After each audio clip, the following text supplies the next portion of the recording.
So we'll be live on streaming on YouTube. Welcome everyone to this event. We are overexcited to participate in this World Social Forum on Transformative Economies. This event is co-organized by the Aroundtheworld.coop team. We will be, in a short, we will be introducing us and what we do. So think co-organized together with COPS for Dev, the program on COP development of the International Cooperative Alliance. We can say now that it's over 2 years, it's a 2 years long-standing partnership, and we are very, very happy and excited of how this partnership is working. We are very happy also of this event because, and we thank the organizer for accepting our event, because we hope that we can contribute to the discussion happening these days about, first of all, about stressing even more the importance of cooperatives as agents of transformative economies, and also to discuss with you about what kind of communication we need to increase the visibility of the impact and the contribution that cooperatives can make for transformative economies for sustainable development. So I would like to start giving the floor to Giorgia. Giorgia Papozzi, she's policy coordinator of COPS for Dev, for an introduction about your program, your organization, and this partnership. And then we'll continue by introducing with a few words the Aroundtheworld.coop project, and then we'll give the floor to the videos as a proper Cineforum. So Giorgia, please, the floor is yours. Super.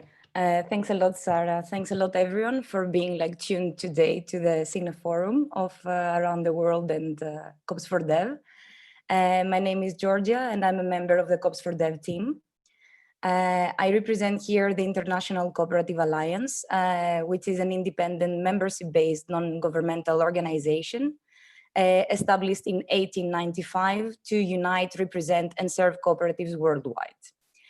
ICA provides a global voice, but also a forum for knowledge, expertise, and coordinated action for and about cooperatives. I'm really, really happy personally also, but also on behalf of my team to be here today. I think that it's super important for the cooperative movement to be part of a dialogue like the World Transformative Economies Forum.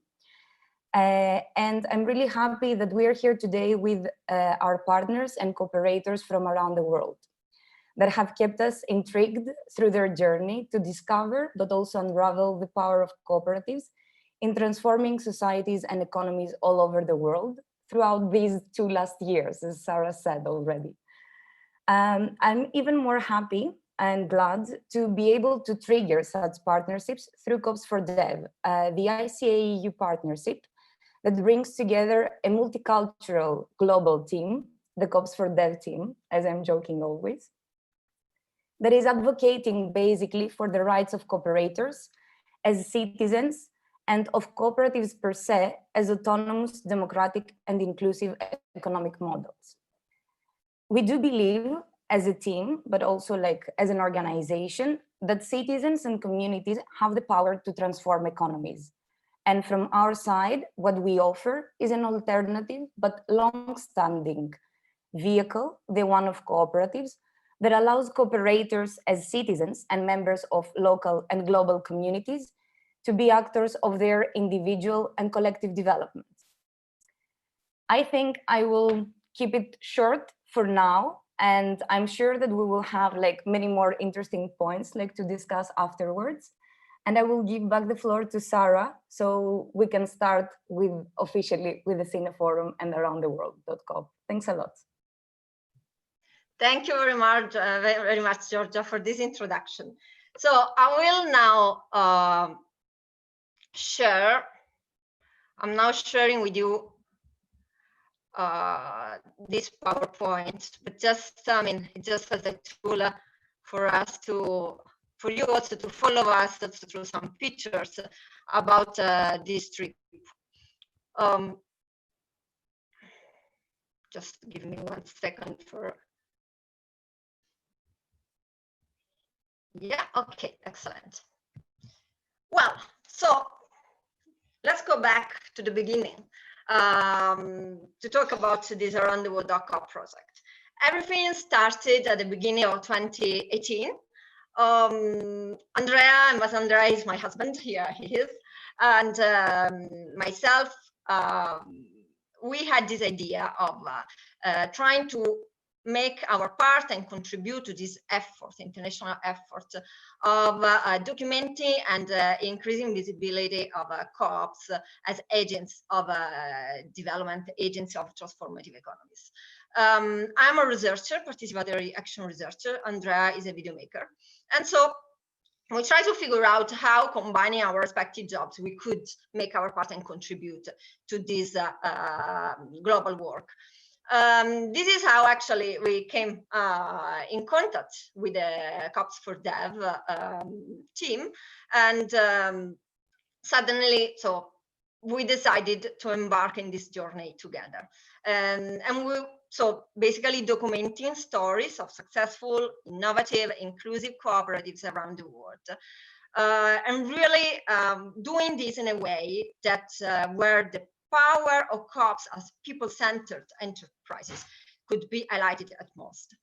We really wanted to that our videos could show how co-ops can transform territories, can transform people's lives. Why we wanted to do this? Basically, I mean, this is exactly the reason of this forum. We all know about many global issues now. The pandemic is just the last one, where Mother Earth is probably giving us the last alert of the wrong direction that this model of development is taking. And at the same time, people of us that has been working together with cooperatives for long, we know that cooperatives are an important agent of collective action that transform from bottom-up process, can transform territories. From my side, I can say that, of course, research is doing a lot. Universities, other organizations, bottom-up organizations, in generating knowledge to document what exists and how it works, including challenges and, of course, the good practices. But I'm just sharing one of my frustration when writing up papers, but then these papers basically just remain circulate in a very close and small at the end community of academic researchers and so on. While we think that this knowledge should really be of inspiration and should be shared with as many people as possible. So that's when the idea came to turn research findings into videos in a way that they could, I mean, could be really, these stories could be of inspiration of as many people as possible in a very, let's say, democratic approach. Our methodology, the way we work, I'll say there is a combination of our respective jobs. We never start filming at the beginning of one fieldwork. We start, of course, establishing relation with the cooperatives in advance. And then when we go there, we approach a cooperative, we spend time with them, and we carry out several activities in a way that our members themselves that assess their own story, they decide how to tell their own story. So they decide what they want to highlight, they decide what kind of achievement they want to communicate, what are the challenges that they want to, and how they want to share with the community outside. So that's what we do. And only after we have this kind of map, we start filming and carrying out interviews and so on.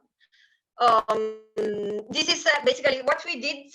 We did through this project through a proper around the world trip. That means that we left our hometown, Italy, in January 2019, and then we came back home in October same year. In the middle, so there is the first story is in 2 hours in distance in Italy, in Campania, and then Morocco. women cooperative, Rwanda agriculture rice producer co-op. Then we moved to Nepal with agricultural saving and credit co-op, then a school co-op in Malaysia, Aboriginal artist co-op in Australia, then the collective Cheeseboard Collective, that is a bakery in California that we will we will watch the story today, and then a platform co-op set up by domestic workers cooperatives in New York, and then we moved to Costa Rica with a story of renewable energy cooperatives, Brazil, family farming co-op, and then Uruguay, where the story that we'll be watching now on worker co-op that is recycling waste, and then Uruguay and a housing co-op. Just to say that 2 stories are missing, and we were supposed to document these stories in Europe, but the pandemic stopped us. But we are sure that we will manage to complete the project very soon. And just to say that in this year, we also had the opportunity already to share in several events. These are maybe the ones that had the highest visibility. So the General Assembly of International Cooperative Alliance, the last year International Day of Cooperatives, so we joined the celebration, the United Nations, and in Malaysia with 500 students of school co-ops amazing together with ambassadors. And here we are just to complete our story, because we started, Andrea and myself, we started this dream. But if we managed to turn this into reality, it was thanks to COPS for Dev, and also thanks to several people that supported us during the year. So Flavio Luciani, Cecile Beranger, Federico Vicari, Veronica Buccini, and Yuri Manuel D'Amore. When we came back, we were already such a fantastic group. We were exposed to so many collective action inspirational stories.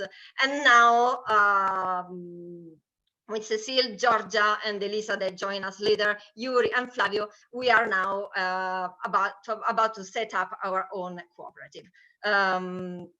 So basically, hopefully we will continue to tell this story as a cooperative, and collaborating and cooperating with other cooperatives. So I think this is the introduction. I leave now.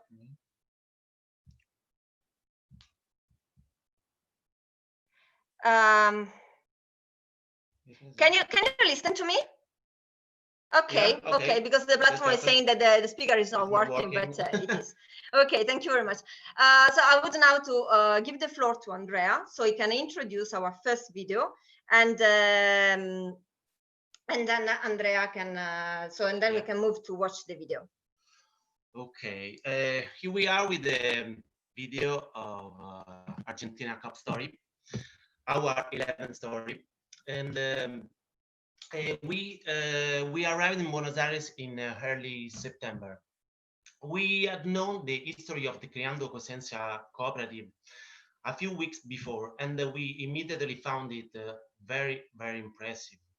As soon as we were introduced to Ramiro, one of the board members, and we realized we were actually going to document something special, we immediately established a very close relationship with the members, especially with Nacho, who unfortunately passed away a few weeks ago, and to whom we dedicated the video you are about to watch. As you will see, this story has a lot to say about how COPs can be a sustainable business from a social, economic, and environmental point of view. And I leave you with this amazing COP story, and enjoy. Okay, so now basically, before watching, just to let you know that in the chat, Zoom chat, also YouTube chat, we paste, sorry, the link to the YouTube videos, just in case, because of course the connection doesn't allow high quality experience of watching the video. So just in case you want to watch the video on your own, you can do on YouTube. So this is, I mean, now we start watching from here, of course.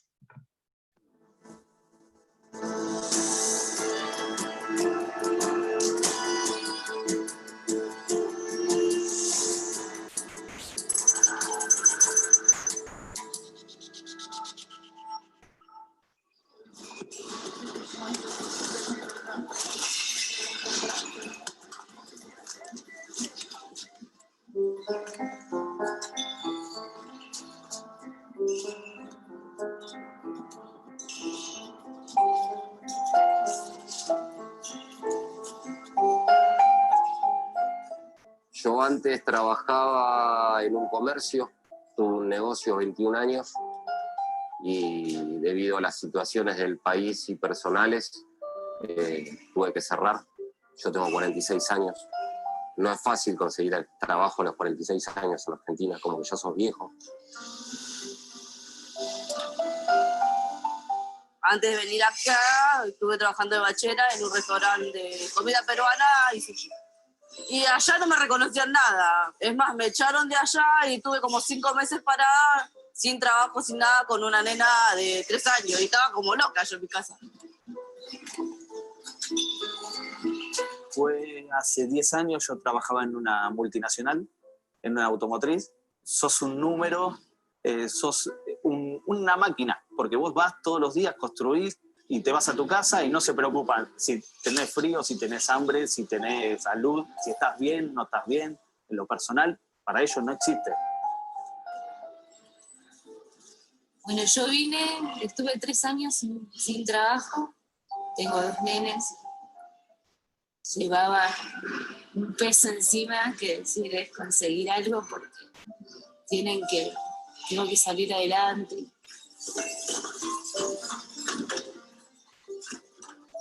Antes de entrar en la cooperativa yo estaba sin trabajo, era algo más joven, estaba mucho tiempo en la calle, desperdiciando mi tiempo, muy desocupado.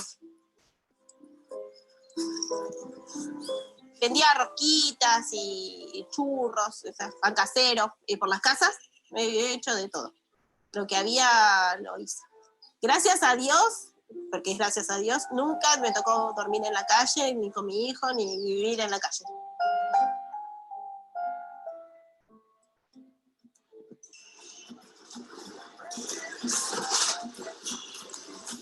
A partir de la crisis del 2001, que golpeó muy fuertemente a la Argentina, comenzaron a surgir muchas cooperativas.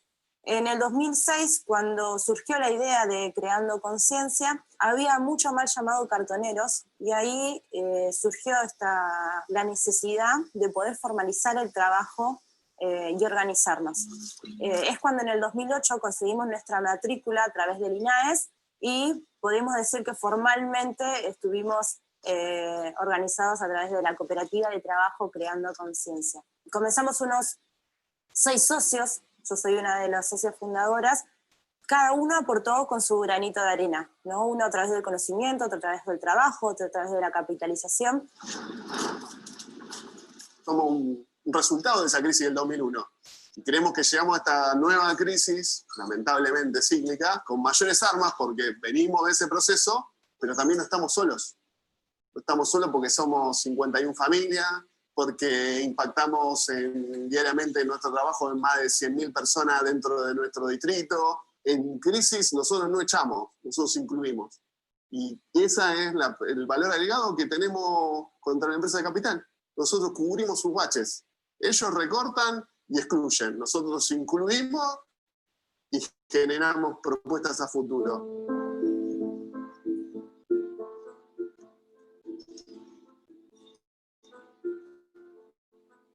Tomamos las decisiones correctas en los momentos correctos. Y estábamos en el lugar correcto en el momento correcto. Y algo que vamos a hacer los seres humanos todo el tiempo es generar más basura. Ahora, si yo logro profesionalizar esa separación de residuos, no tengo manera de quedarme sin recursos. Puedo discutir por el precio, pero el residuo lo voy a tener siempre. Podemos venir felices a trabajar, que podemos lograr contratos con las empresas, que podemos trabajar con los barrios privados, que podemos trabajar con los municipios, que podemos proyectar un futuro junto con los estados, independientemente de quién los esté gobernando o qué colores políticos tienen, porque hemos trabajado con todos los estados. Porque lo que ofrecemos es inclusión social y cuidado ambiental. ¿Quién puede estar en contra?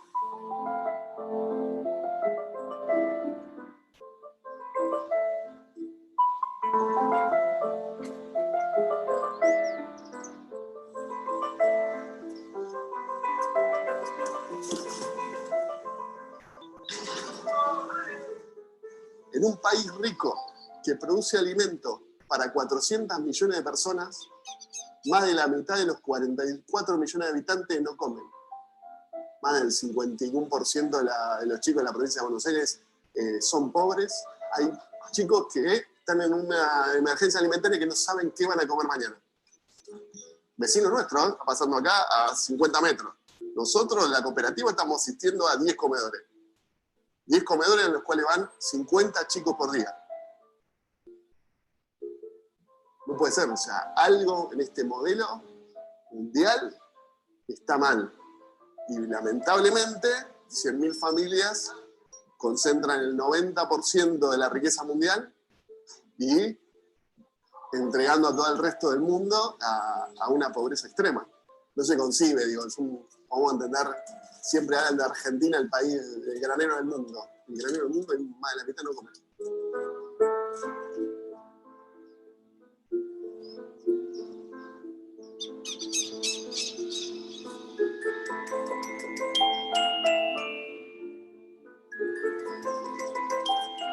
Yo tengo 5 hijos y trabajo hace aproximadamente 8 años. Soy administrativa, trabajo en la parte de administración. Estoy en el sector de equipamiento, donde se hacen los muebles de madera plástica y todas esas cosas para el municipio.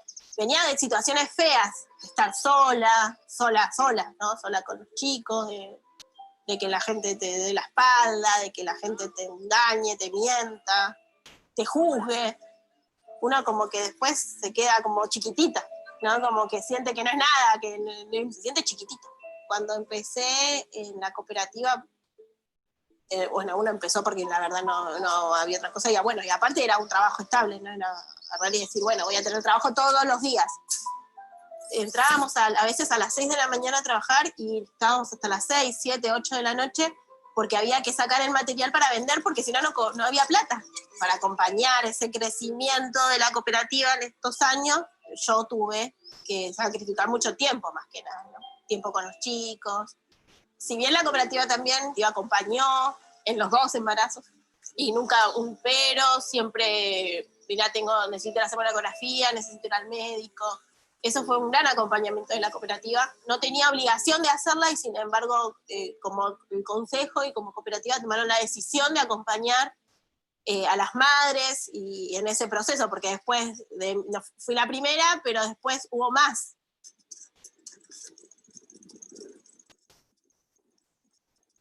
La cooperativa me fue enseñando a ser mamá, a ser mujer, participar de la asamblea, tener un voto por parte de la cooperativa. Eso como que te ayuda también a sentirte distinta, a tener ese empoderamiento, como se dice ahora, pero bien, ¿no? Bueno, no de creerse mejor que nadie, pero sí de no pensar que no sos nada, como antes, ¿no? Allá en Tigre, ¿no? Cuando comenzó la cooperativa no existía lo que era la palabra, o se escuchaba muy poco lo que era la palabra sustentabilidad, ecología, cambio climático. Decían, ¿qué es eso? ¿De qué estás hablando? Hoy, por suerte, cambió mucho todo lo que es la mentalidad. Se habla más de un planeta verde. Y también se está hablando mucho de lo que es la economía circular. Nosotros siempre estamos innovando, estamos trabajando muy fuertemente en unos muebles de madera plástica. Tenemos la marca Creando Equipamiento, en donde estamos desarrollando huerteras, ¿sí? Decks, bancos de madera plástica, que son todos muebles para exteriores. ¿Qué es lo bueno de todo esto? Que no estás talando árboles y también estás reutilizando un montón de residuos que uno no sabe que está consumiendo y que van directamente al relleno sanitario.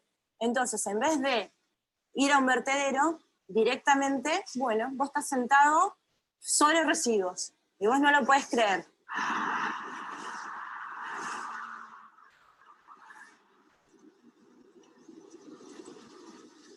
Esos fines que nosotros le exigimos y le pedimos a los gobiernos o a los grandes poderes del mundo que conserven nuestro planeta. ¿Qué hacemos nosotros mientras tanto para eso, no?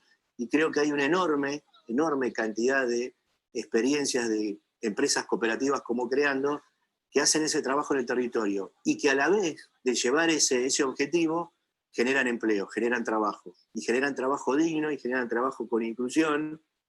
Cuando nosotros decimos inclusión es para la enorme cantidad de gente en el mundo que ha quedado fuera del sistema, producto de la enorme precarización. Y Creando Conciencia ha recogido a una enorme cantidad de trabajadores fuera del sistema, los ha insertado en el sistema de nuevo, tienen acceso al crédito, tienen acceso a la banca, tienen acceso a una vida mejor, tienen acceso a la salud, a otro tipo de salud mejor. Digo, y esa experiencia multiplicada en muchas más, creando conciencia en nuestro país, en otro país, va a ser también que nosotros hagamos nuestro aporte para salvar este planeta, para mejorar esta sociedad en que vivimos, que sea más justa. Es decir, hay una enorme brecha entre los que más tienen y los que menos tienen. Y creo que este es un ejemplo vivo de cómo acercamos a los que menos tienen con los que tienen un poco más.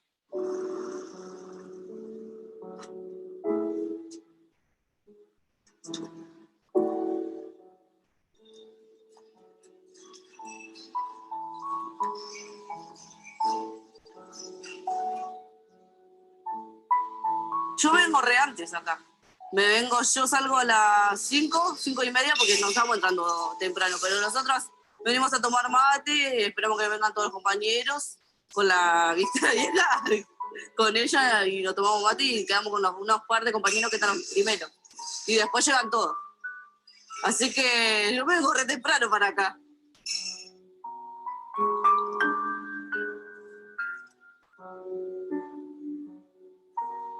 La diferencia que hay entre lo que es la cooperativa y el trabajo anterior es que lo mío antes era muy unitario. Hacía todo yo. Atendía, traía el material, me encargaba del orden, de las ventas, todo.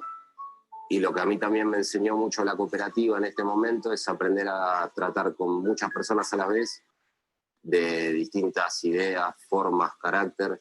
Eso también me fue educando a mí y enseñando en crecer como persona, se puede decir.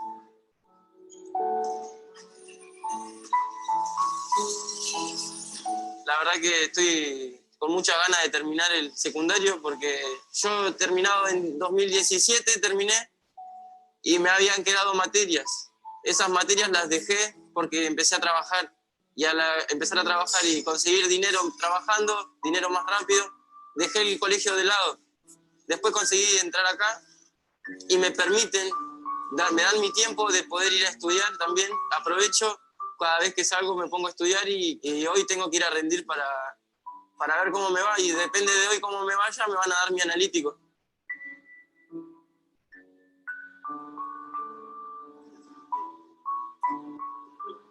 Creando conciencia es esto, crear conciencia, enseñarle a otros que lo que tenés que hacer para ayudar a gente, para ayudar al medio ambiente. Crear conciencia es esto, aprender a hacer cosas nuevas y a querer ser mejor persona día a día. Pude crecer demasiado, no voy a llegar a poder superar un sueldo mínimo para vivir, y la verdad que ahora estoy viviendo sola. Mis hijos pueden tener todo lo que no tuvieron cuando eran más chiquitos. Es como que decir, crecí un montón en lo económico y personal también, ¿verdad? Una historia media complicada, pero la verdad que me sirvió un montón. Estoy súper feliz de lo que logré ahora, progresar en la vida. Pasamos mucho tiempo acá adentro y se formó un ambiente re lindo. La verdad que tengo muchas personas atrás y que me siguen y están siempre, son leales. Son una familia ya. Todos somos creando. Así que todos somos creando ya.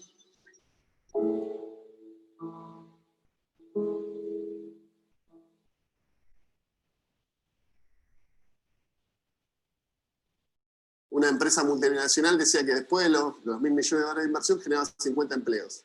Creando conciencia nunca tuvimos 1.000 millones de dólares. Generamos 51. Eso es lo que el mundo tiene que entender. Que el desarrollo es local, y el desarrollo de nuestra sociedad, de las cooperativas, las mutuales, las entidades de la economía social en los formatos mundiales que uno quiera interpretar según la legislación, trabajamos en el desarrollo de nuestro territorio y nuestras localidades, no fugamos la plata a paraísos fiscales para pagar menos impuestos y no aportar.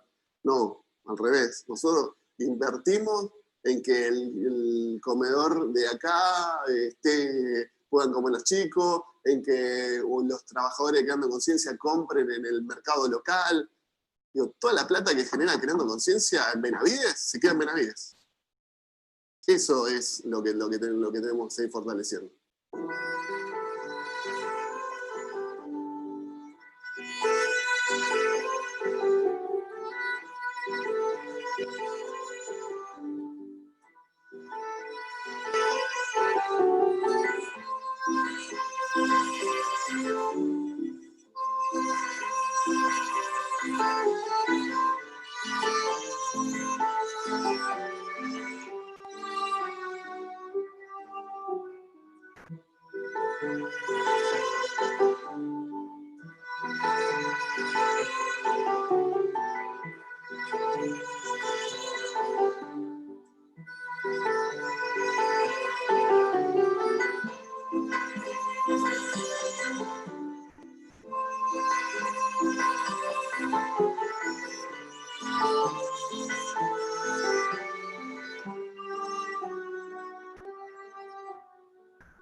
Welcome back.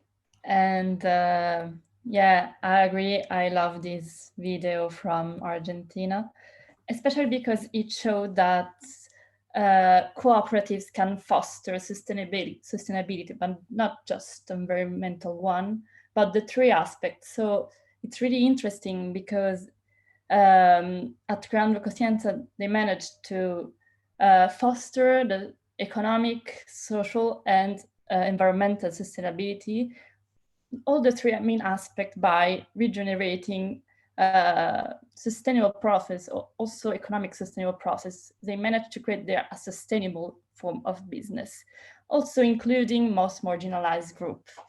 And when I watched this co-op story, I understand why I'm studying cooperatives, let's say, because they showed that another way of doing business is possible, actually. So now I would like to give the floor to Laura or George. I don't know who wants to start, but maybe Georgia. Okay. Hi, everyone. Thank you very much, Cecilia, for the floor and also for the introduction. Actually, one of the main aspects, the most powerful aspect that the cooperative Creando Coscienza have is the creation of decent work and the great attention to the social inclusion. And in fact, I just want to highlight actually the huge efforts that cooperative has made in order to achieve decent work that is not just it is, of course, a stable job. It is economic empowerment for sure from an income point of view, but it's also, and maybe this is the most powerful aspect, the empowerment of people and the enhancement of the quality of life. In fact, the members actually points out how important is the fact that the cooperative actually, especially after the 2001 crisis, reinsert people, a huge amount of people, especially the marginalized one and also the people left behind, we can say, from the capitalistic model. They reinsert these people within the society. They help people in order to have not only, again, unemployment, but a decent work, which means have, for example, healthcare, and as the members actually say, access to credit, access to better health condition, and also, for example, the participation in decision-making process was crucial to to empower people, and this is possible thanks to the members' democratic control and also autonomy of the cooperative, that are the two most important principles they have. And in this way, people are not anymore just a number, or we can say the machine that serves just as a mean of production, as just to be productive, but the cooperative support people and consider people as human beings. So the social inclusion and the development of decent work, that in some sense they could seem like two different things, but actually they go really much together, and this is the most powerful aspect to me, I mean, for this for Creando Coscienza.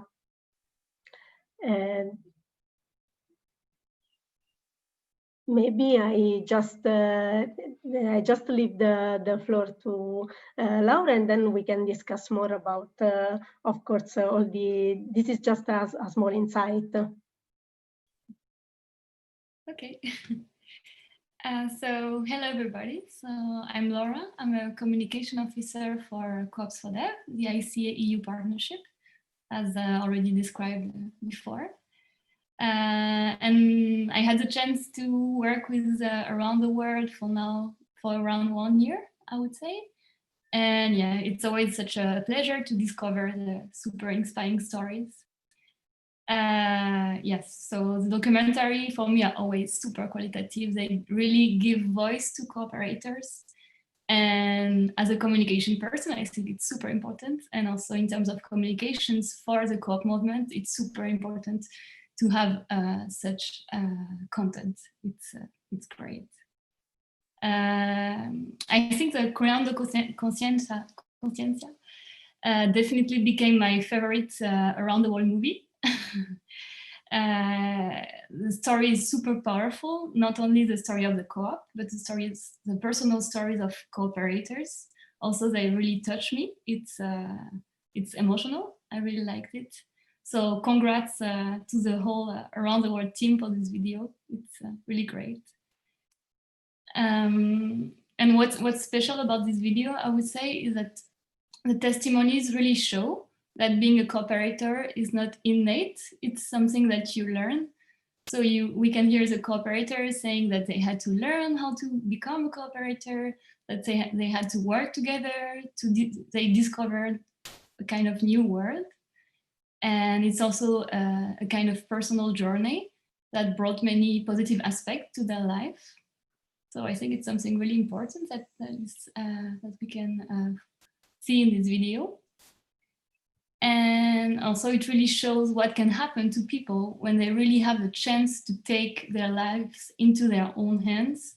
So not only for themselves, but for their whole community. It really shows the actual power of community-led development, local development.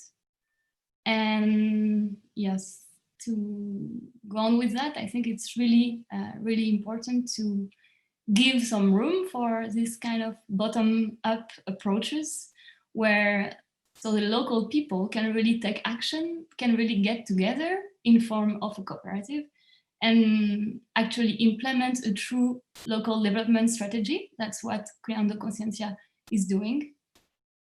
And yes, related to that, I really, really like the final quotes of Ramiro, I think Ramiro, when he says that the world has to understand that development is local. And also when he says that all the money that is generated in the cooperative in Benavidez stayed in Benavidez. And this is what they want to keep on working on strengthening.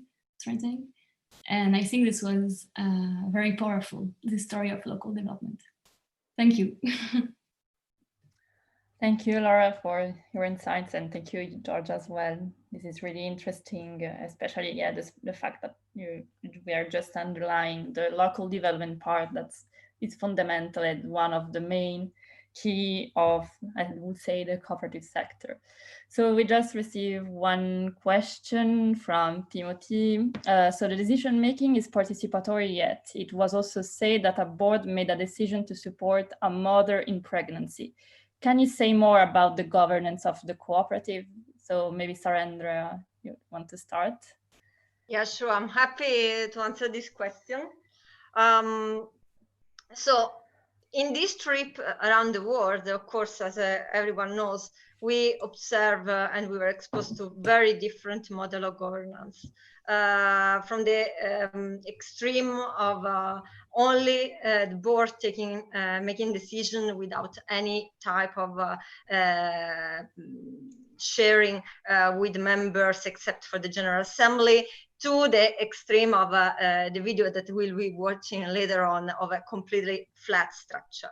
In this case, we were in kind of in the middle. So they had several meetings with members, but still the very final decisions stay with the board. So there's a level of participation, particularly of the members, particularly in how the work is structured, how they organize the daily activity at work. But for some decision that relate also strategic decision, they consult members, but the final decision is with the board members. I hope that this answered the question. Any additional question? Oh, sorry, Cecile, go. Yeah. So in the meantime, just how was trying to tell this story? I was filming the activity of the Crown de Coscienza, because I think they are doing a lot of different activities, and it might be difficult also to just show what they were doing, because they're doing so many things. And maybe, yeah, we can just speak a bit more about how we start creating our COP stories, maybe with the methodology and so on and so forth. Yes, yes. Well, actually, this in terms of filming and building the story, this was one of the easiest one, because as a worker COP, they are all gathered in the same place, and this is not always the case. Particularly when you have to do with agricultural cooperatives where members are scattered over the mountains. So in this case, we really had the possibility to spend time with members every day for many hours. We started with several meetings with board members, and then we have a large meeting with members where we organize with them a focus group discussion. And with them, basically, so the initial meeting helped us have an idea of where the activity of the cooperative, but then with them, really, we managed to build their own story. And it's interesting, we noticed this in this case, but also in many other case studies documented, that is very interesting, this level of engagement with members when they also assess their own story and their own achievement. And it's so interesting when many details of this collective story anyway through this activity come out, and it's like also really for them sometimes I mean, many expressions that happen. Really, it changed your life in such a way. Really, I didn't know that behind you had this story. So sometimes it happens, no? So and this show how important it is also for members to work not only on the activity, work activity, but really in the detail of creating the collective story, and this was very, very interesting. In this case, members were very, very united, there was a high level of cohesion, so it was not difficult for them to come up with their own story or something that they really digested. Probably the difficulty that they share with us is that there's more a problem in terms of understanding of this collective story, and this as well happens in many cases between founding members, the founders, and the newcomers. Because the founding members really was those that right after the crisis, facing something that looked like as a no, I mean, a situation with no way out, they really found were brave and found the courage to identify the alternative and to build it up. And most of the members, so it's the story of Magali, when she's sharing how tough it was at the beginning. But most of the newcomers, although they have a lot of training, understanding the COP life, but they didn't experience that kind of difficulties. So sometimes this might be the difficulties that they're facing in building the collective story in this particular case. Thank you. But I think in terms of filming, the problem was not in this case, because we were really exposed every day to their work. Maybe one difficulty we had when I mean, one of the members that Nacho, that unfortunately passed away a few days ago, he was really highlighting for us. I mean, it was really a light, helping us understanding the context. And they managed to bring us, it was not easy, a lot of authorization and so on, but they managed to bring us to what they call the private neighborhood. So it's basically a residential area that all with a fence, so no one can enter without authorization. And really close by, you have the Vicia, the favela, the very poor neighborhood. And in the morning, I mean, it's something very impressive. I mean, something that really surprised us a lot to see many people coming from the poor neighborhood going to work into the rich private neighborhood, with no possibility to take the autobus, the bus that transport people from one house to another. They have to go by walking, because that bus is only for the rich people living in that area. Really filming that activity, for instance, was very important as the cooperative notice, to really give the idea of the kind of work they do, but what was not easy at all. In terms of really allowing us to get inside and film this. Thank you. So we see another question from Ines. So, but how did the cooperative start? Was it a group of waste speakers organizing themselves and creating the cooperative? Yeah, several people. The group was a mix. So there was, in fact, I mean, there is Noelia that tell this story, that everyone contributed with a different activity. There was the person that contributed with the initial idea. There was the person, and it was Noelia and Ramiro. There was the person that at that time they were like a bit slightly more than a teenager anyway, yeah. So that kind of person with a vision, living in the neighbors. They are all from that neighbor. There were many, of course, they were speakers together, and they had one or two members that had some higher financial possibility that contributed with the first contribution of capital, of financial resources to start. Thank you. I don't know if we have other questions. I don't see, right? Yeah, but maybe we can discuss later also with the next COP story. So, okay. Yeah. So, Andrea. We are with the second story about Cheeseburg Collective, located in Berkeley, California. We arrived in San Francisco in early June last year, and we spent about 25 days there. It's another great story of collective action that transform the quality of life of workers, as well also the community in which it operates, showing that the alternative is possible, even in one of the most capitalistic world regions. This was a very formative experience for us, as we had to totally readapt our methodology. As you will see, the members here work at a very fast pace.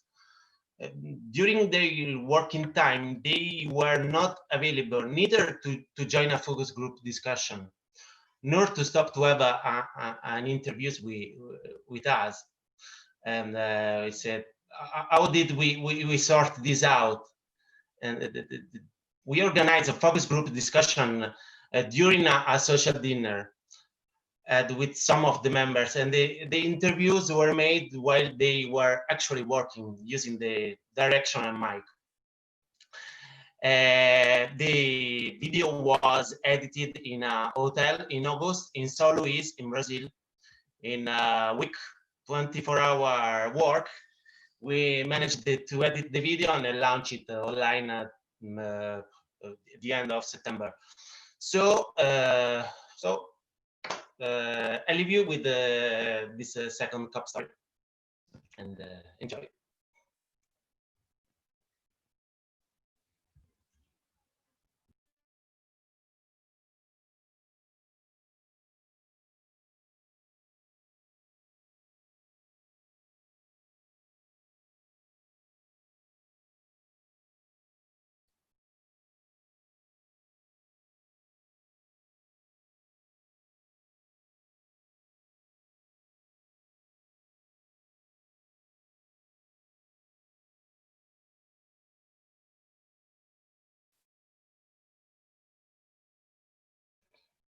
Yeah, Flavio, sorry, there is a technical issue. The sound is not working.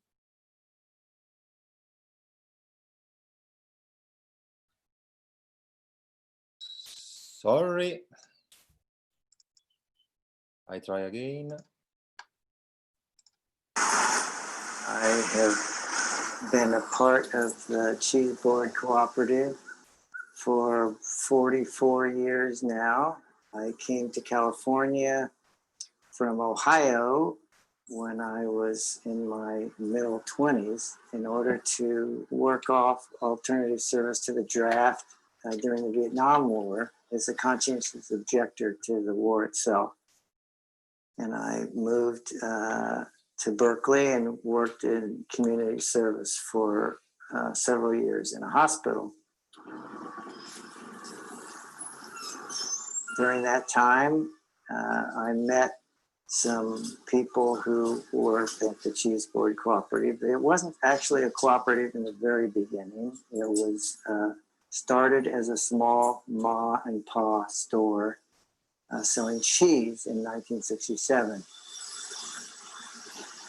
By 1970, 71, the owners, Sahak and Elizabeth, suggested that because they were already paying their employees the same wage they were taking themselves, why don't we just turn this into a cooperative, or the term that they used in those days was a collective. It was an immediate success.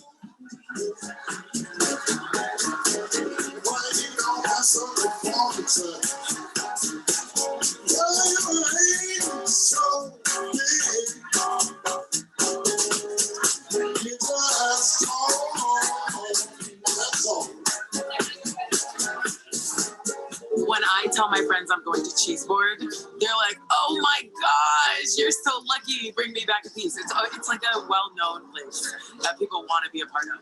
It's like it is a community here. The Bay Area is an expensive place to live. You don't need a lot of money to come here. You can just come and sit and eat a slice of pizza. You share a table with people. You hear nice music. You know, weather is wonderful.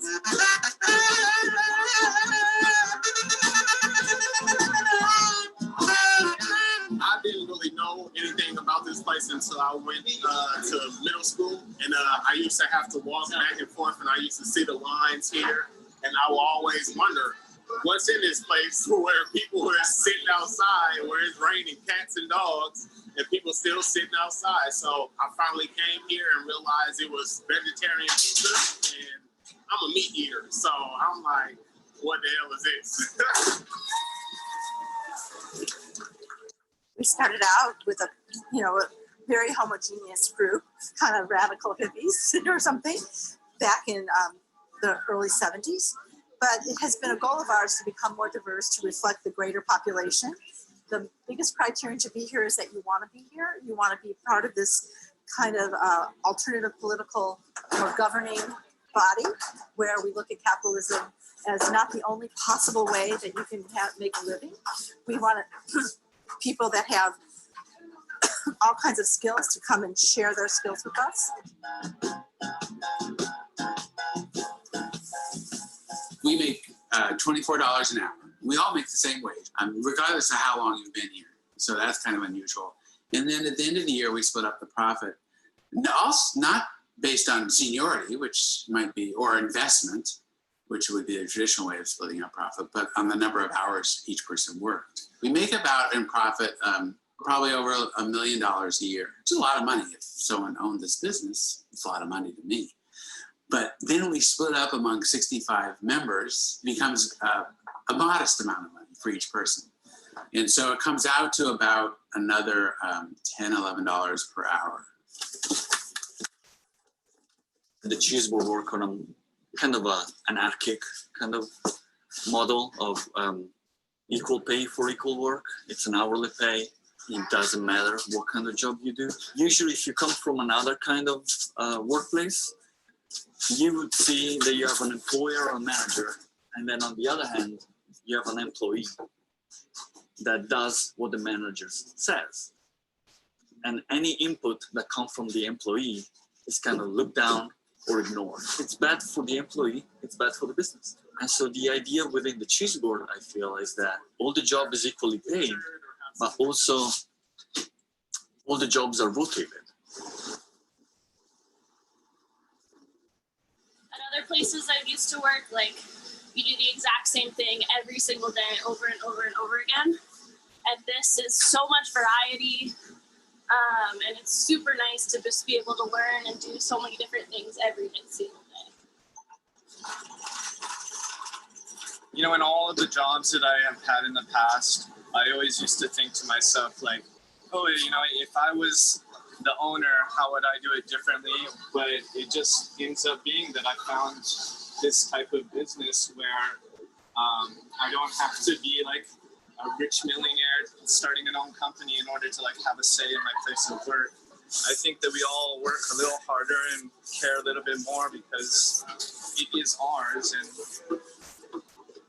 when we do well, we as individuals also get to benefit from that. And when I was a manager at a different business, I never liked punishing people or bossing people around. It's not in my personality. So it's a better fit for me personally to be in a workspace that's non-hierarchical and where we all just kind of make decisions as a group for what's best. There are so many places I've worked where I was one of the few people of color, and the people who were in charge were often white men. And I think there's something about that that sets the tone of who has power and who doesn't. One thing that's been really good about working here is that it's just the way the structure is set up, everyone is equal. So even though it might feel like the power isn't necessarily shared completely equally, it is so much better than other places. And, you know, I'm an immigrant and a woman of color, and this is one of the most empowering places. I've spent 28 years in food service. I've never had paid time off, never had healthcare paid for. They've never had it covered for me. And that I was able to get healthcare from day one, $400 a month that I didn't have to pay, you know, out of my own pocket.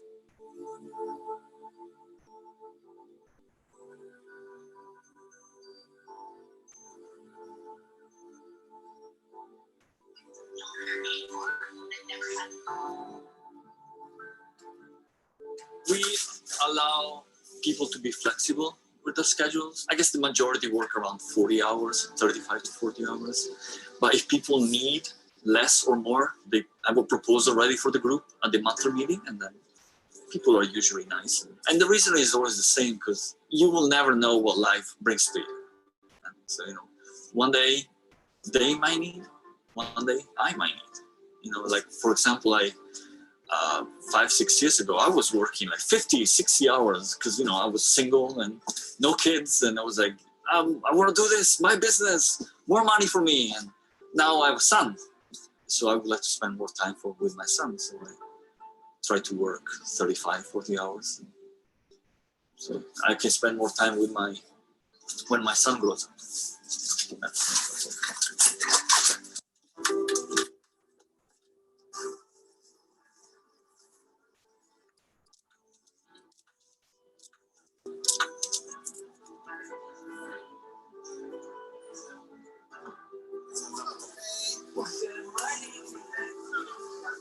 One of the reasons, in my personal opinion, that we have been successful as a cooperative ourselves is because every 4 or 5 years we decide to try something new. For example, the business started just as a cheese store, but pretty quickly people realized that with cheese, bread went very easily in the palate, and so we started baking breads and selling it at the store.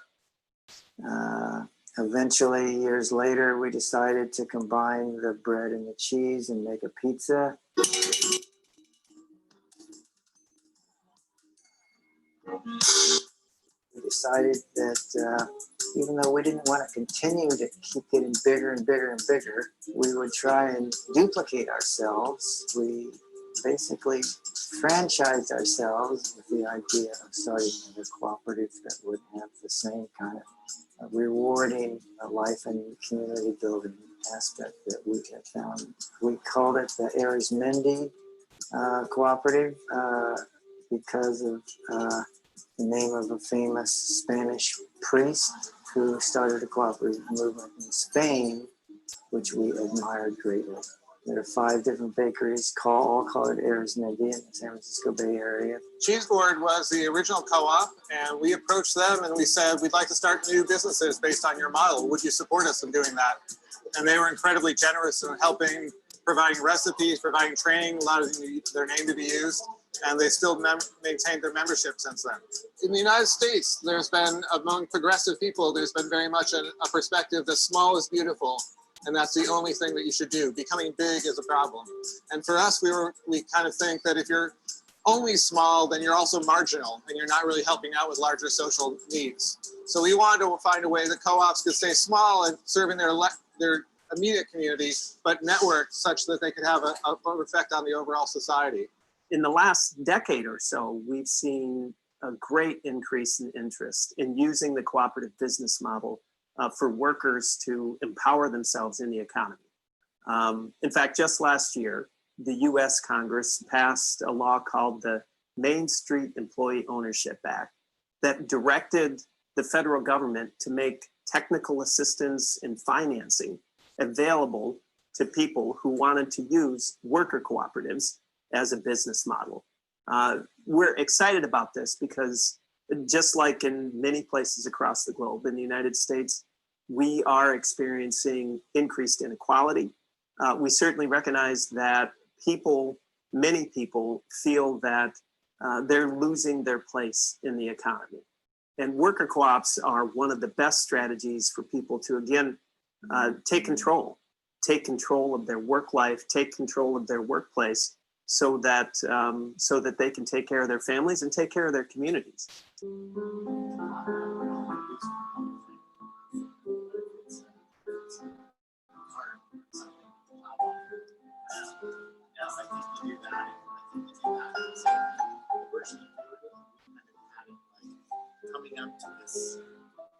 Even though we are attempting to build the idealistic community in which to live, and we're working hard to do so, and we're sharing all of the things that we have to offer, we're still made up of people that are human beings that have their flaws. We all have our flaws. And so because of those flaws, there are conflicts. The larger you get, in some ways, the harder it is to make a community that shares all of the same ideals. At the Cheese Board, when we make decisions, we have 4 levels of decision making. You can say yes. You can vote yes. You can vote abstain. You can abstain and not vote. You can vote no, or you can vote a hard no. And a hard no is like a blocking no.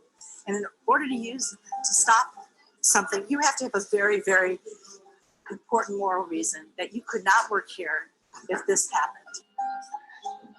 And we have a facilitator come and help us organize our meetings. We have, and at first I was kind of hesitant about it because I like the fact that we self-facilitated and it seemed very private. But in the end, I think it's helped the group a lot come to move forward and make decisions, because the bigger we get, the harder it is to kind of corral the group. I'm not a worker owner, so I don't have a stake in the decisions. Like, I never care what decision the group makes.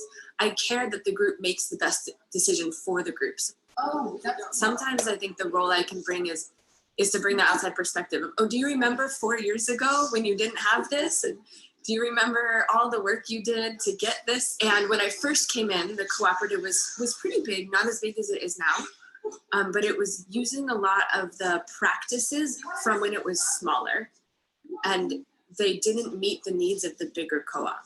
And what I've gotten to see over the span of 7 years is the co-op really get a better sense of what are our needs now. I think they've come to the realization we need more structure than we had, and we need more things written down to refer back to than we had. And then I get to help them to meet those needs.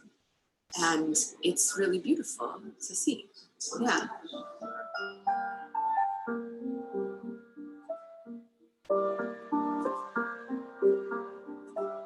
You're really vulnerable to a couple people who could be really negative, can really bring a business like this down amazingly. I think that's a problem to confront. Also, and the more committed people you have, the more successful you could be too. So you're somewhat at the mercy of the constellation of people that you put together. As opposed to a traditional business, you just fire the ones that don't work out. It's harder for a cooperative. So I think that's something we learned.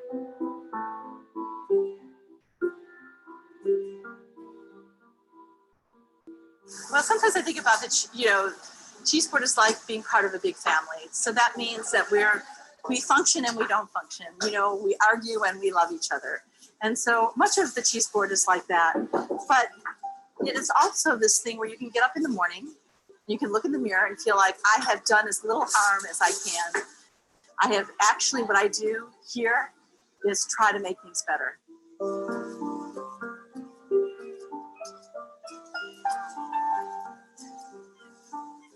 I can't say in a big way necessarily what I believe and what kind of society I want to live in. But if I show it, that's a pretty powerful statement. And that's why I'm still at the cooperative after 44 years.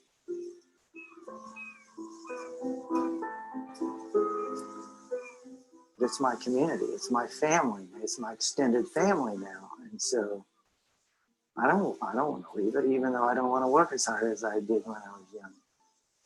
And so, and I want to show more and more people the advantages of working cooperatively rather than competitively.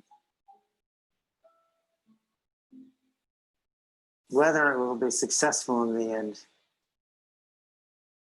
nobody knows.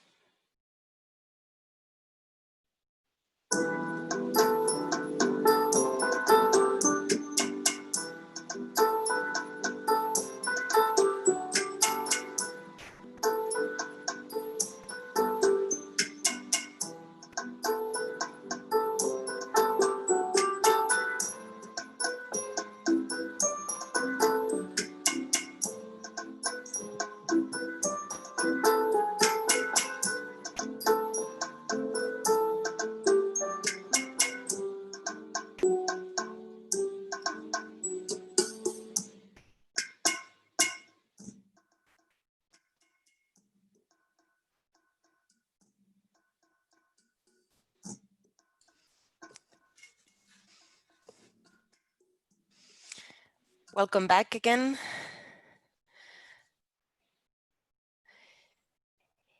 Indeed, it must not be an easy task. I think it must be not easy, not only to create something like that, but also to keep it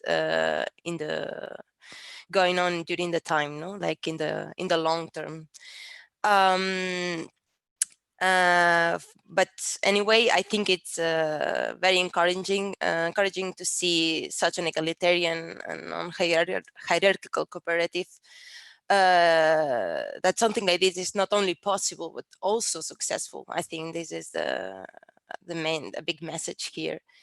And well, especially as Andrea mentioned in the introduction, especially taking into account that it's based in just less than 1 hour away from Palo Alto, and which is the capital of the big tech companies, no, like and well, one of the places with the highest income inequality in the States, which is as we all know, the paradigm of capitalism.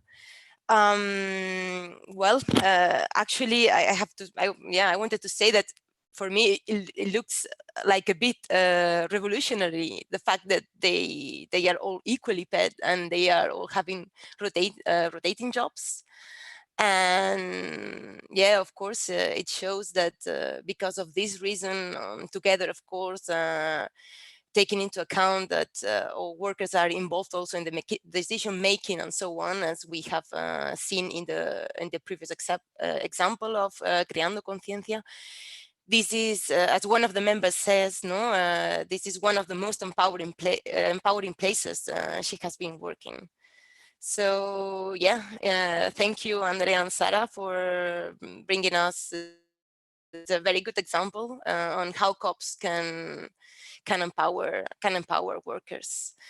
Well, now I wanted to ask Cecile to say a few words, if she wants to share some thoughts on this film with us. Thank you, Ines. So yeah, I have 3, let's say, main thoughts about this COP story. So let's start with the first one. I think the Cheeseboard Collective managed to create a community, but not only a community inside the cooperative with the members, but also outside. As you were saying, the Bay Area is one of the most expensive places to live. And they managed to create an affordable place where people just can order a slice of pizza and listen to music and so on and so forth. So this is quite revolutionary, let's say, because you don't need to pay a lot just to enjoy your life and stay with your family and friends. And you create a new kind of sociability, let's say. And but also they managed to create a community inside with the member, because as they were saying, they're just like a family. So all the dynamics that belong to the family sphere belong also to the cooperative. And this is inclusive, of course, because it's not hierarchical and everything is horizontal. So another aspect that is important to highlight with this cooperative story is that they completely recreate a new kind of governance. So this allowed them also to innovate in some way, because when cooperative become bigger, sometimes it might create some problem with democracy. But they managed to just not being small and beautiful, and people from Bending were saying, but just to create a small franchising of this cooperative model to share with others. So they create like cooperation among cooperatives, but keeping, let's say, the identity of the Cheeseboard Collective. And this is kind of revolutionary because they just provide an answer to one of the biggest question of the cooperative movement. So how we manage democracy when cooperative become bigger. Then, of course, the third aspect is related to the decision making. Here, when I think about the Cheeseboard Collective, I have in mind all the principle of the Rochdale pioneers. So here you can find really the cooperative difference. So members are both workers and owners of the place. So you don't have anymore this discrepancy between worker and owner, because they're the same person. So they just can manage to have a say in their working place. So this is kind of also, as you said, revolutionary. And I think that really here in this cooperative story, you can find some relevant insights for all the COPs, let's say, especially worker COPs in the world, because they provided answer to emerging questions that belong to the COP sector. Thank you.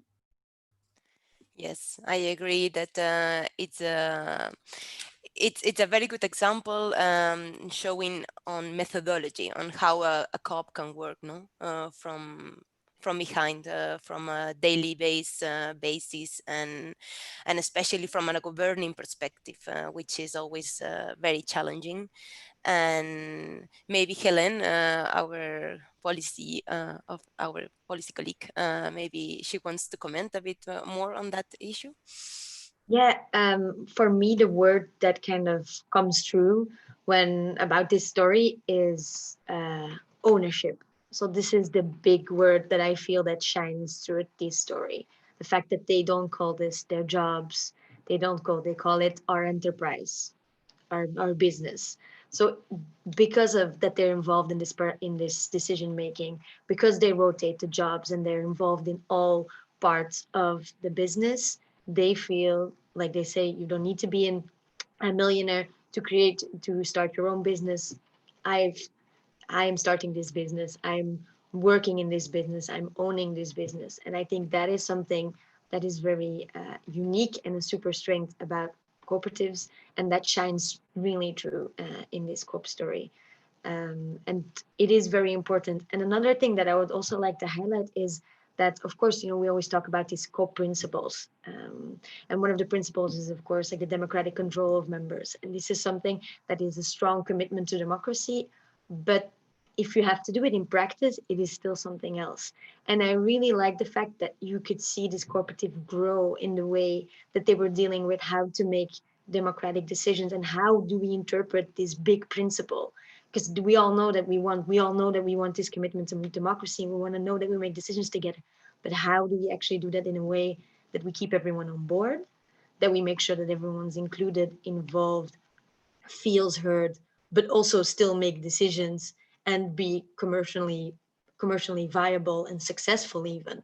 And I think that this is something that it really shows that as a small COP, you can't always have the same practices as a big cooperative, and you need to grow also in the way how you make decisions together. And that can sometimes be a bit difficult, because like you say, sometimes there's people that were there from the beginning that feel like, why are we changing all of this now because of the new people coming in or something. But the fact that they've found this way and the facilitator has helped to still make these decisions in a democratic way and to duplicate it as well, and the fact to show that this is not just a one-hit wonder, the fact that it can work in different places and different times, I think really shows the strength and the fact that cooperatives are already transforming the economy and showing that they can do this while being commercially successful. So it was really, for me, it's always a pleasure to see these videos, and this one I enjoyed very much. So that was my 2 cents. I agree, Helen, and also it's very interesting the way that they try to evolve themselves, no, like trying to find new tools to face the changing environment that they are experiencing themselves. They are not anymore this homogeneous group of people coming from the same ideological, social background, generational background, and they have somehow to integrate these new voices, and try to make to make everyone be part of the team, and try to make everyone have a vote. I don't know if anyone from the team from here wants to comment something. I see that we have a new question here from Jeffrey. Thank you for your presentations. There's more questions. Okay. 2 questions coming from Jeffrey. How did new members become integrated into this structure, as it mentioned that there is no historical education about the COP? Was there a special process of onboarding? And second, how were the fortunes of the new cops based on their model? Did you have any chance to see the success of the replication? I guess that Sara and Andrea, if you want to answer this. The newcomers is very interesting what they do at the cheese board, because we couldn't believe, but they enjoy the same rights and the same duties, of course, of members since the very first day that they are just they're trying, no? Because there is a period of where they are not proper members. But even in that period of training, let's call it that, but they enjoy the same right and the same duties. So since the end, of course, I mean, maybe in the words of Katie, when she says, this is the place of people that have the same view of the world, right? So what they really try is to, and people that are willing to share the skills, whatever is their background. So they really try to, and it's not easy, as they told us, but they really try to select the right members for this project, because as also Steve shared, it's unbelievable how even one person with a bad energy that instead of being constructive is there with the willing of destroy, this can, I mean, the selection of the bad members can really put down the whole project. So the selection process is very, very important. But what they do is on this basis, is really on the vision of let's say, of the world that they have, in the sense of how they see quality of life, how they see well-being, being at the workplace. So this kind of thing, and what kind of skills they want to share. So this is also nice in terms of creativity. So you don't have there only people that have an experience of you don't have an experience of the background, let's say, where difficult member was this because there were difference about direction or personality, motivation or other things. Yes, exactly. So this was the selection is really kind of, you have the some human resources. So let's say some of them that take this role, because it's not, they don't have the HR department. They just share roles, but there are some of them that take this role. There is a kind of a guide of book that they have of this kind of process, and there is kind of a interview process. During these interviews, they really try to understand the motivation and the level of understanding of quality of how they see work in a collective. Then that's what I said, there is this 6 months of trying where they share rights and duties. And if after the 6 months, it's the whole group that then decide if the member is accepted or not. So this, I think, is very, very interesting. The other cops, we didn't see them from inside, so we didn't work with them. But what they share with us, what particularly team share with us, we went to visit one of them just because we were walking in San Francisco, and we stopped by a bakery, and we saw, wow, this is an Arismendi bakery, so it was absolutely by chance. And we just came in and start talking, and people were so kind, and we spent at the end of the afternoon with them. So this kind of feeling and atmosphere we could appreciate, the same that we saw, we experienced at the cheese board. But we cannot say from inside, but from on their own words, absolutely, the other cooperatives are working the same, with the same level of success. Although they are newcomers, let's say. So the interest of this cooperative is that is there since more than 50 years, and they're still there. And if I can just share something that I think is a fantastic, let's say, innovation that they put in place, is the role of the facilitator. We were absolutely impressed with that. So one person that really helped the decision-making process to happen. So where everyone is encouraged to participate, and there is this person that facilitates in understanding what kind of decision the group actually is taking. No? So that was very, very interesting. If I can just show another, share with you another thought, because came to my mind before at the end of our Argentinian video, and now again, because you were saying on not using the word enterprise. It's very interesting to see how they, and we all know this, I'm just saying something that might be obvious, but share with the others. how, I mean, the word cooperative, no, the word coop is accepted or not, or the kind of experience and reaction towards the word coop. But even in the daily life, no, maybe taking a taxi, going to visit a cooperative and say, oh, where are you going? Are you here as a tourist? No, we were talking about what we were doing. And they say, ah, but coop, I mean, they don't work, there is just corruption and so on. And this happened in many, many countries, actually. And for instance, there in Argentina, even some of the cooperators wanted really to say, yes, this is a cooperative, but we are a social enterprise, saying with such a pride, no? I had to say, and I'm linking this comment to one of the comment of participants here now. They're saying these are important tools for education, for training. Please, if you feel so, use them. Maybe let us know, because we are happy to know that these videos are useful, but they are an open source, and please use them, because what actually we noticed, again, is something that is known, but we made personal experience of how the word coop is so rich in terms of experience and in terms of exactly, I mean, managing to be at the same time a successful business, an inclusive organization, and an agent of climate action, so protagonist of environmental conservation, environmental protection, and environmental sustainability. But still, how much of all this reach the wider audience? No, exactly. There's the reason of all the effort that Cops for Dev is doing, and so on. So again, I mean, we all know this, but it's a sense of challenge that means that a lot of work is still to be done. But in terms of also, and first of all, the cooperatives themselves. So to tell their own stories, to share their own stories, their own experience, also with the community surrounding them. No, so. Just an observation.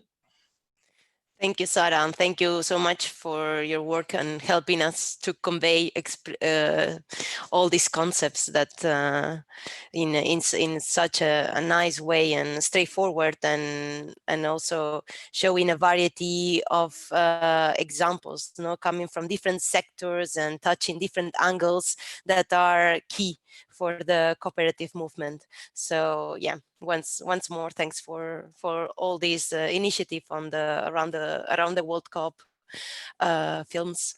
There is another, before we start concluding the session, there is a new question coming from Timothy.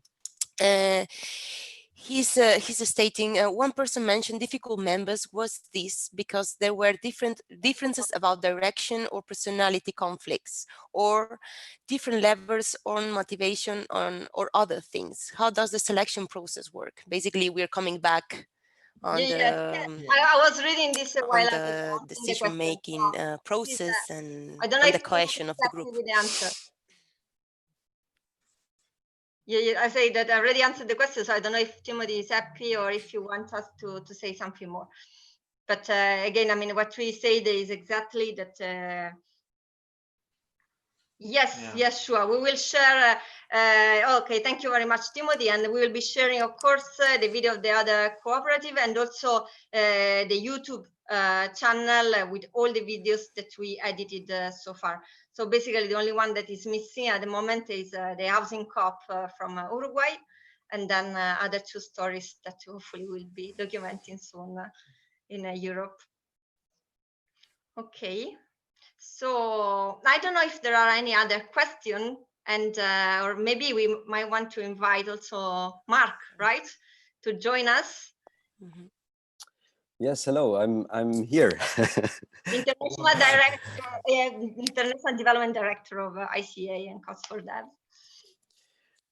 Yeah, thank you, Sarah. Thank you, Andrea. Thanks everybody for that very interesting session. And again, it's always a pleasure to go with you and watch these videos again. I hope also, as Sarah mentioned, that has opened some appetite for more, because there are very nice, interesting other stories from other parts of the world, and it's open source. So yeah, I hope you're all keen now in going to discover more videos after this session. Now, I wanted actually to thank you again, Sarah, Andrea, but of course all the Around the World team for this collaboration that we are having since more than 1 year actually now, because it has been a really privilege for us to be part of this journey, and also rediscover actually with each story that you come up with, to rediscover a part of the cooperative movement and of the cooperative enterprise, and actually how the principles are actually implemented, what is the huge impact cooperatives are having on local communities, and most importantly, that you are giving to the cooperatives actually the human face, the human side, really focusing on the members and letting the people tell their own story, and that's just a fantastic journey, and thank you very much for that, and thank you for all those who have followed, and I hand over to you, Sarah and Andrea, for the last words. Thank you very much, Mark. Thank you. Well, for us, we thank you because you gave us this opportunity of, to really carry out this, once in a life experience. So, traveling around the world, meeting so many cooperatives and cooperators, and probably not the kind of people that we met. No, Andrea always say this, the kind of light of in the eyes of these people that we met, the kind of energy they have, was amazing for us, also for us personally. So it's not just a matter of a professional aspect, but really as a human beings. And this is actually something that link us a lot to the word transformative, right? So when we think about people that engage in collective action and transform, then of course the way of production, they transform the way of distribution, they transform the economy. But first of all the people that we met were people that transform themselves as a person, transform the relations with the people in their own community. So there is really this human aspect that is key. And then economy is a consequence, or anyway, let's say is a fundamental component, because again, cooperatives are enterprises, of course.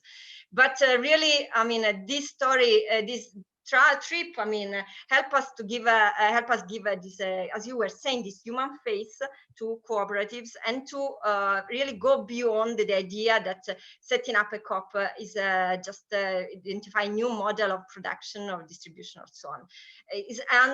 First of all, is really a different way of living, a different way of understanding work and life.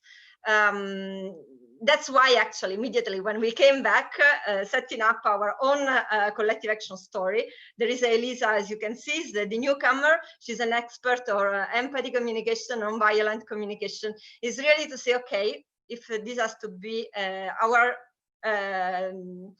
workspace, is really to start from us. No, and the way that we relate with the others, and then and this is actually what and this is actually what we think is important, to combine internal communication with external communication. And this actually happens in all cooperatives, a small one, big one, very large one, because if we relate with the others with the scheme that we are used to in a normal, the kind of workplace that we are all used to, maybe we can manage to have a nice, different story in terms, again, of economy, but there is not that sustainable change that has to start from us.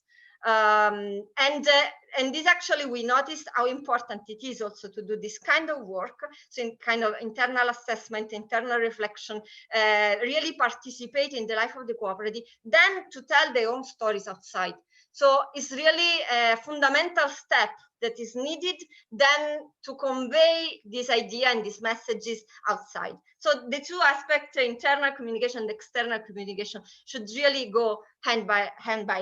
I mean, if I can sum up a bit our reflection at the end of this of this trip. So I don't know. Yeah, I think this is our Andrea. I don't know if you want to. Okay, that's okay. And well, I think for Andrea it's always interesting. I mean, I say if you don't want to say, I say. But since I mean, I had the opportunity to be a lot. I mean, to spend a lot in the COP world. But for Andrea, this was the very first experience, and his externalized was absolutely fundamental. Really to catch all the kind of things that sometimes you also give for granted, right? But they are not. Okay, then. So I don't know if there is someone else that wants to say something or contribute. Otherwise, I think that we can thank everyone. And thank you very much for this event, this moment that we share. Also celebration, we can say, this partnership between COPs for Dev Aroundtheworld.coop. And we really hope that we have from now forward a lot of other great moments and experiences and opportunities together. Thank you. Thank you very much, Sarah. Thank you. Take care. Thank you. Bye-bye. Thanks a lot. Bye. And thanks for again the organizer of the Social Work Forum. Thank you. Thank you. Bye-bye. Bye-bye. Bye. Thank you. Bye-bye. Bye.